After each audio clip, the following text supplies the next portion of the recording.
Hey guys, in this video I am going to show you how to use the distance formula. So the distance formula says that d, the distance between any 2 points, is equal to the square root of x2 minus x1 squared plus y2 minus y1 squared. So the distance formula comes from the Pythagorean theorem, a squared plus b squared equals c squared. So what we're going to do is, we've got the points, -3 and 8, and -1 and 4. We're going to assign y1, y2, x1, x2. So it doesn't matter whether I say this point is x1, y1, and this point is x2, y2, or the other way around. What does matter is you couldn't say this is x1, y2, x2, y1. You can't mix around your subscripts like that. So, let me see what I did here. Okay, so I said this one I think was x2, y2, and this one was x1, y1. All you need to do is figure out where everything goes in the formula and then simplify. So I've got the square root of x2 I said was -1 minus x1 is -3 squared plus y2 is 4 minus y1 is 8, and that's all squared. Simplify underneath the square root. -1 minus -3.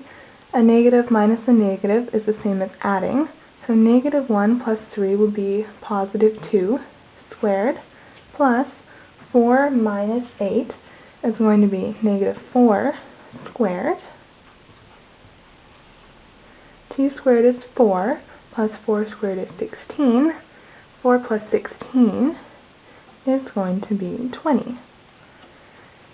I have a video on how to go from an entire radical to a mixed radical, but I'll show you how to do it here because you don't want to leave your answer as -20. It's not simplified. And we like to simplify things.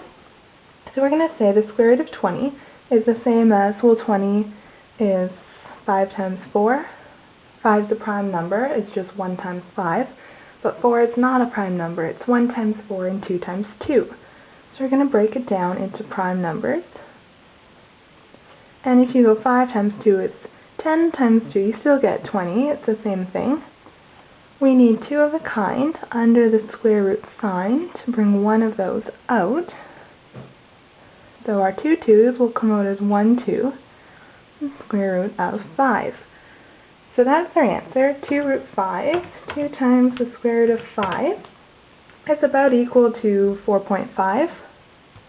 I get 4.47213, and it just goes on and on and on as a decimal.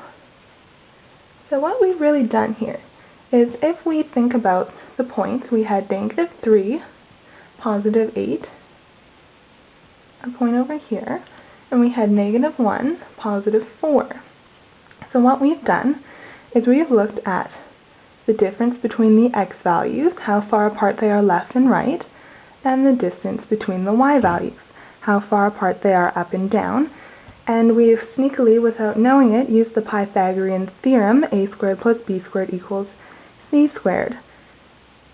And this d we found 4.5, or 2 times the square root of 5, is equal to the length of the line segment that will connect the 2 points.